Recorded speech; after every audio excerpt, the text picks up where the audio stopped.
Pasca gonjang-ganjing Partai Keadilan Sejahtera (PKS) akan menarik dukungan dari Anies Baswedan sebagai calon gubernur daerah khusus Jakarta, Partai Demokrasi Indonesia Perjuangan (PDIP) dikabarkan bersiap akan meminang Anies. Kabar tersebut berhembus seiring dengan semakin terlihatnya sinyal dukungan yang ditunjukkan sejumlah politikus PDIP kepada Anies.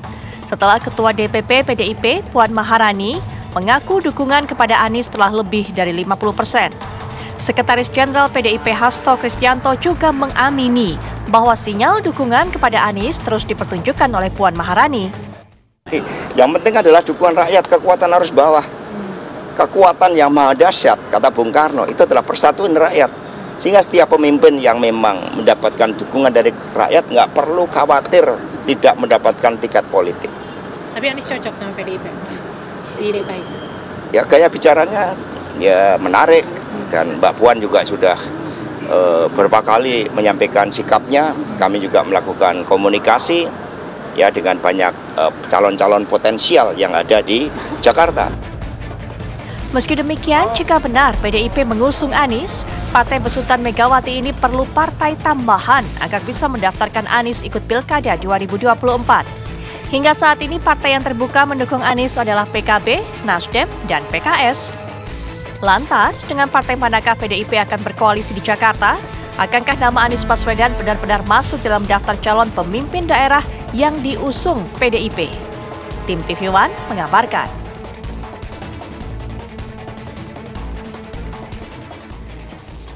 Oke. Setelah sinyalemen PKS mencabut dukungan kepada Anies, nampaknya PDIP ingin mengusung Anies begitu ya. Lebih plong kayaknya PDIP. Lebih plong ya.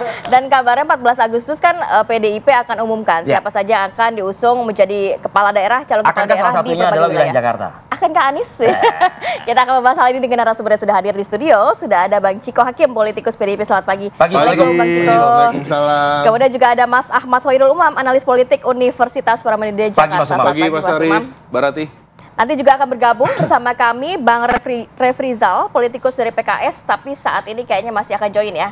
Kita langsung ke Bang Ciko. Jadi tanggal 14 ada nggak nih nama Anies nih? Soalnya makanya makin kuat katanya. Makin kuat nih kayaknya gitu nih. Ya, gitu ya. Jadi gini, tanggal 14 Agustus memang sudah kita jadwalkan untuk mengumumkan beberapa daerah. Jadi kita nyebutnya ini gelombang pertama dari rekom-rekom yang sudah disepakati di DPP maupun sudah disetujui oleh Ibu Megawati Soekarno Putri. Dan ya kita lihat aja nanti, mudah-mudahan. Saya terus terang belum ada informasi yang updated. Tapi peluang atau komunikasi dengan Anies sendiri seperti apa dari PDIP? Ada. Justru Ibu ini kan menunjuk beberapa senior di internal kami, termasuk Bang Eriko, Pak Hasto, ya, Pak Deddy Sitorus, Bang Adian Apitupulu, untuk berkomunikasi dengan partai-partai politik maupun tokoh-tokoh yang punya potensi untuk maju di pilkada manapun seluruh Indonesia. Dan saya kembali lagi, ini pertemuan-pertemuan ini memang tidak dipublikasikan, juga tidak diceritakan ke partai lain, hanya dilaporkan kepada Ibu, dan saya meyakini ada pertemuan-pertemuan itu. Dan pada prinsipnya kan kalau soal nama Bung Anies Baswedan ini kan sejak awal juga dimunculkan oleh DPD. Dari arus bawah kami juga ada keinginan ya, seakan-akan selama ini tapi dianggap hanya nama beliau, tapi kan sebenarnya nggak juga, ada nama-nama dari internal. Tapi kembali lagi, ini kan juga kalau kita melihat secara objektif ya, itu tadi Pak Anies ini kan memang pernah memimpin, tingkat kepuasan publiknya lumayan, ya kan. Terus Jakarta memang membutuhkan sosok yang punya pengalaman, rekam jejak dan lain-lain. Makanya di antara nama-nama itu ada nama Basuki Cahayapurnama yang tadi masuk dalam kriteria tersebut, Pak Jarod.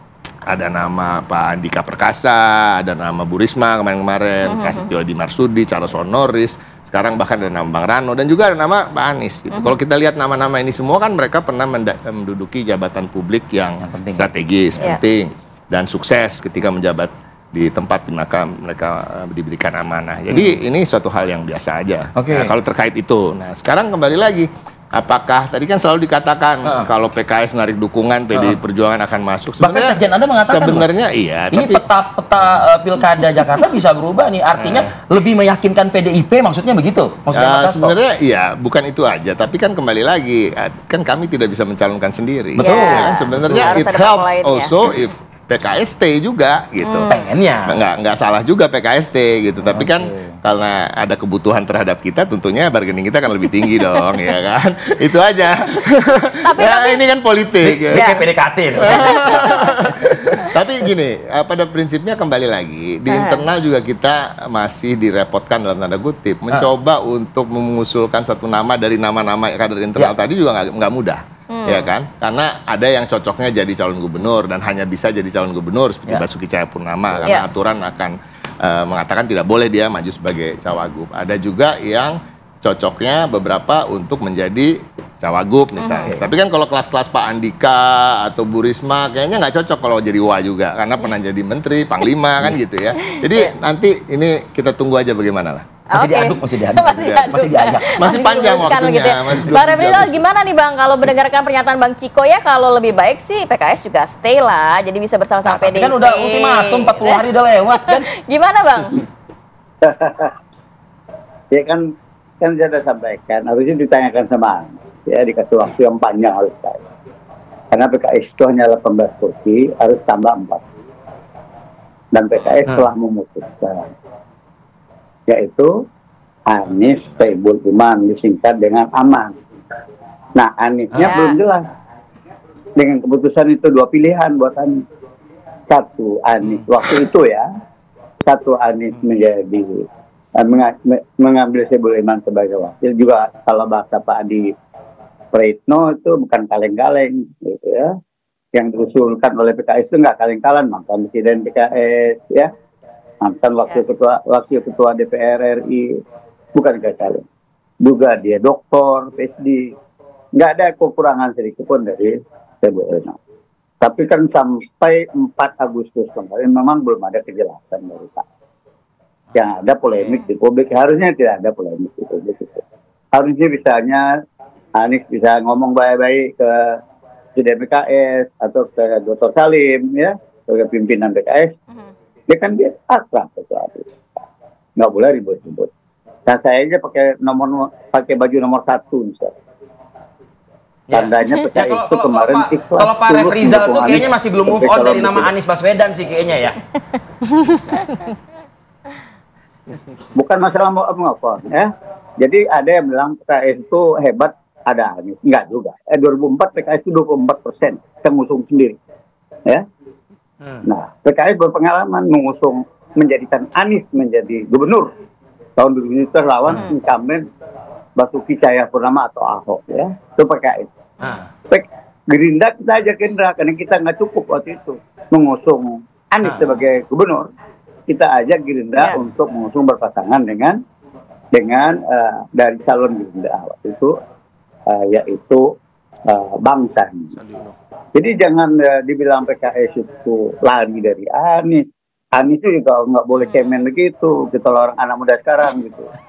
PKS itu sangat loyal sama Anies sejak 2017 ya, 2 putaran. Ya. Dan tapi saya waktu itu masih anggota DPR, Iya, kenyataannya sikap dari PKS terhadap Anies Baswedan ini itu justru malah ditangkap positif nih oleh PDI Perjuangan kayaknya begitu loh. Ya kata Ciko tadi kan belum jelas juga ya. Tunggu aja sama mainnya gitu kan. Oke. Belum jelas sesuatu itu belum jelas. Nah, sekarang ini sebelum janur melengkung, sebelum terjadi akad nikah, nah kita tunggulah kan. Masih milik rame-rame. Ya. Masih milik rame-rame. Saya yakin dia percaya sama takdir Allah yang terbaik itu buat dia. Harus dia percaya sama baik. Coba nanti kita akan tanya ke Mas Umam. Dulu Anies kita putuskan tahun 17 itu last minute. Itu namanya takdir Allah ya. Dan menang. Iya. Jadi masih bisa berubah lah ya. Nomor 3 terus ya. Oke. Baik Bang, saya nanti mau ke Mas Umam. Mas Umam melihat bagaimana sih keseriusan PDIP kepada Anies nih, membacanya apakah memang benar-benar serius atau mungkin sebenarnya masih ada pertimbangan lain. Nanti kita akan bahas di segmen berikutnya ya. Kita akan kembali saat lagi, tetap bersama kami.